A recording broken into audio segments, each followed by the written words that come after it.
Uy! Hello guys, bigyan na naman po ako ng kapitbahay kong mabait, ng gulay. Multi lang maalmusal. Bigyan po akong maalmusal ng kapitbahay ko. Akala ko bibili ka. Hindi, binigyan na ako. Kaya, Hindi pag niya medyo nakaginhawa rin yung mga tanim ko, bawi-bawi lang. Ano yung give and take? Ganyan lang naman ang magkalapit bahay. Di ba nagtitinda yung anak niya kanina duman? Di ka bumili dun. Give and take lang. Di ka bumili kanina dun. Saan? Sa anak niya, tinda. Hindi. Oh. Kasi po dito sa amin guys, yung kapitbahay namin hindi siya nagpapabayad sa amin. Nagbibigay lang siya ng gulay sa amin. Kaya kung kami naman ay mayroon, at kami din po ay nagbibigay din sa kanila. Diba? Ganun lang yun. Ito ganito pa. Gusto ko magtanim ng ganito. Iyan mga ito nga masarap to sa ano. Ito ganito. Gusto ko magtanim. Huwag mong ilagay dyan. Ay, sorry. Ito naman yung laro ng anak mo. Nzuri. Baby. Ganito, paano magtanim to? Binibili yan. Kaya gusto ko magtanim yan eh. Magabraw tayo. Ba't silang ano? Huwag mo na masyadong putulin to. Dito lang oh. Ito gusto ko pa rin yung dahon. Kaya nga. Alam mo, you know that, mama. Tinanggal mo naman yung ano. Kalalaki. Wala na nadaanan dyan na ano. Ayan. Ito po, ay, natapon na yung sugpo ko. Diyos ko. Ito po yung sugpo ng, ito po ang sugpo ng ano, walang pera. Kaya sugpo po ang sahog ng aking gulay. Oh. Yan guys, at bumili po siya ng sugpo dahil sabi ko gusto ko ng sugpo ang sahog. Sagpaw dahil ayaw ng sardinas. Lalo na ganito pag ganitong fresh ang gulay, mas gusto ko ang sugpo. Ito kaya mantika. At mayroon pang natira doon na ano, papaubos ko na yun sa kanya. Ubusin mo na lahat yun ah. Ha? Ano mo na lahat. Saka yan na po at naguhugas na siya at bubumbahan ko lang. Saglit. Buhay ng village. Ayan. At nagising na po ang aking Eric. Ayan. At Luluto po ng almusal. magluluto na po ng Magluluto breakfast. po kami ng maalmusal ng aking buntong. Ayan. Lagyan ko muna ng kahoy. May katay. Lagyan ng kahoy. Ayan. Ganon. Daw ng malunggay, ma? Oo. Sundan natin. Tingnan natin kung anong gagawin niya. Kukuha daw siya ng ano. Dahon ng malunggay. Ayan. Mimitas na naman siya dyan. Dahon ng malunggay.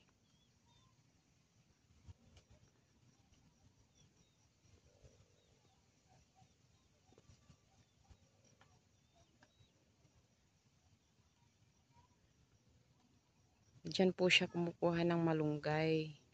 Kaya yung mga pinagputulan po niyan ay yun naman po ang kinuha ko at itinanim ko naman po dito sa bahay. Ang akala ko naman guys at pinutol na niyang may-ari niyan yung mismong puno. Hindi naman pa pala. Tinanggal lang niya yung mga ano niya. Tingin.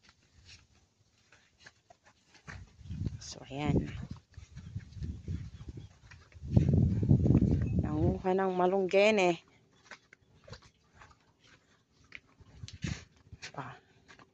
gising dito. At nako, gising na pala ang anak ko. Aba, magtututbrush ang anak ko ah. At anong mayroon? Magtututbrush. At anong mayroon magtututbrush? Wag pang ano ko yan. Hindi yan, wag na yan. Yun na lang isa. Anong mayroon at ang toothbrush? Ayan, tututbrush ang anak ko, kagigising, very good. Saka, ayan na. Hihimay-himayin niya na ang malunggay Sa ano, bagong pitas lahat po ang gulay. Yan po ang kagandahan din po dito sa amin guys, at fresh po ang gulay sa amin. Tsaka yan, may malunggay na. Ang binili na lang po namin ay itong sugpo at saka mantika. Oo na. Magkano ito? Ha? Sugpo, koros. Magkano bili mo dito? 5 piso? Oo. So, ayan guys, 5 piso lang po ang bili namin dito. Saka mantika. So, hindi naman mauubos siguro itong mantika to. Talagang 10 piso. Meron pa tayo. Ayan. O, diba? Kung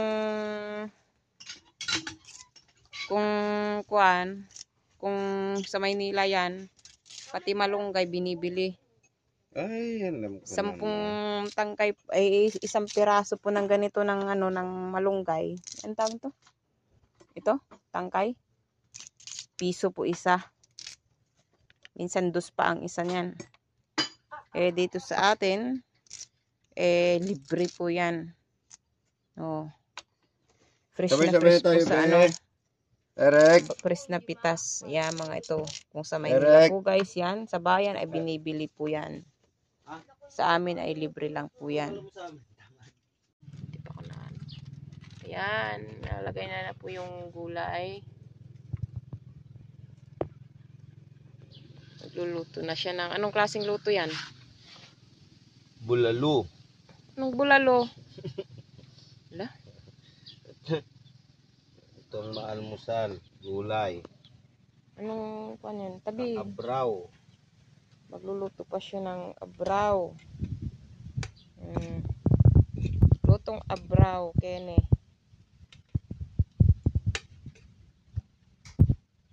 Lutong Ilocano. Yan. Ayun pa ang kahoy, oh. Dulo. No? Dito sa likod. Kakaluto na yan. So, ganun. Sa apoy. Ngayon na lang, subaybayan mo na lang yung ano ko. Yung kaluto.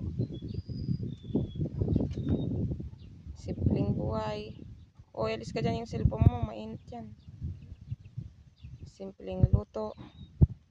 So, kaway-kaway naman guys sa mga nakaranas ng ganitong pamumuhay. O, buhay probinsya, buhay village, kung paano po magluto gamit po ang kahoy. Ayan, at nagluluto po si Kuya Rick. Habang nagluluto ay nagdudot-dot ng cellphone niya. O ayan, malakas na ang apoy. Kaya anong dapat gawin dyan? Yan, at malakas na. Tingnan na po natin guys kung ano na po ang kinlabasan po ng kanyang niluluto. Kulang lang, kunadamot. Ayan na, sarap. Naghihimas Ako. Nilagyan niya na po ng ano yan, 5 pisong kuros lang at sugpo. Ayan, kunting mantika muna. Tapos ayan na po at lalagyan niya na po sa ibabaw ang dahon ng malunggay. O, kunting mantika, saka yung 5 pisong sugpo, kuros. Tapos tubig, saka ito pa. Kunting alamang bagoong. Lagyan niya na po ng bagoong yan guys. Ayan, saka kunting asin, bisik-bisik asin. Sarap. Lutong Ilocano talaga po. Ayan, healthy foods. Kaya luto po kayo ng ganyan guys, at para po healthy yan na pagkain po sa pamilya po natin. Kahit ang mga anak po namin ay ayaw po kumain ng gulay na yan, basta may sabaw guys, okay na yan. May sabaw, kahit di kumakain ng gulay mga anak, basta may sabaw ay panalong panalo po na yan talaga. Ayan, dinagdagan niya po ng tubig, takpan ulit at mamaya konti, Kain na. At ayan na po ay kailangan ng itabi ang mga kinalat.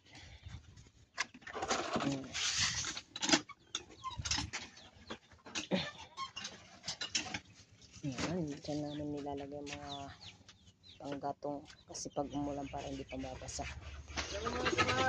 Wait lang. Excited. Wala si Eric naman, ang anak ko ay nag-toothbrush. Hindi isinarado yung laga ng toothbrush. Yan, pinasabitan kindi.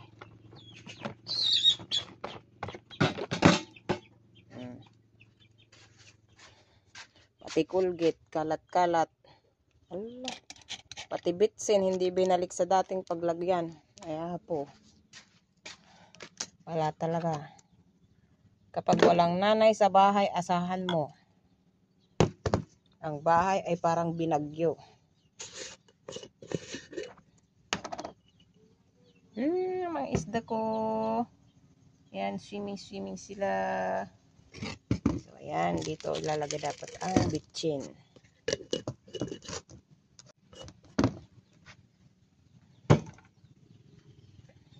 Yan. Ang mga fish ko, ang aking munting aquarium. Diba? Ayan po yung mga halaman na yan ay kinuha ko po yan guys sa diki. Mga ano yan.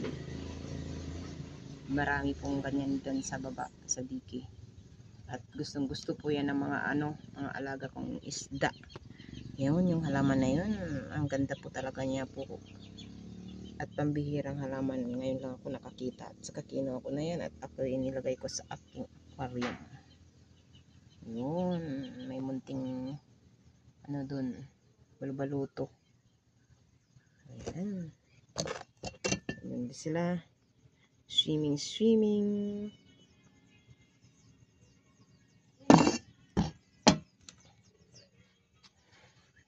At ayan na nga. At malapit ng ano nangyari dun sa niluluto mo? Hindi mo naman pala ginamit itong mantika. Hindi nga, may nakabukas naman doon. Tapos ito, anong gagawin ko dito? Sa miswa ko yan. Ay, sa miswa daw to, kaya itatabi ko. Kailangan itago. Ilalagay sa taas. Ay, hindi ka nagprito? Nagprito muna sana na. So, na ang ganap? Almusal na? Ha? Oy, anak, kay kuya yung chicken, di ba? Hindi mo kinain yung manok. Kumain ka ng gulay, anak, kahit sabaw. Ayoko gulay. Lumakan yan. Ang galing. Ang sarap niya, no? Masustansya to, bagong pitas. Wala si Eric naman, anak, di ka nagbigay ng manok. Kapan nyo to, manok. Ayaw ni kuya. Tapos andito pa yung cellphone, no? Tinalis ko ulit yung cellphone mo doon. Ilalagay mo sa sapin to kasi masisira yung yan. Baka ma-disgrasya yung kagaya nito, oh. May tubig. Ang mga matatakaw kumain. Almusal time. Oh, di ba?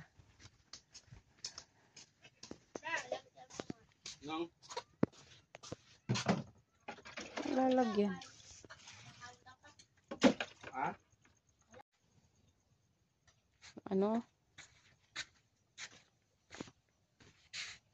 Dapat anak kumakain ka ng gulay, anak, kahit sabaw.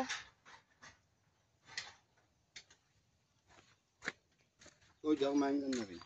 Sige. Ano ko lang to kasi natatapon yung niya. Tubig. Anong oras na ata kayong natulog?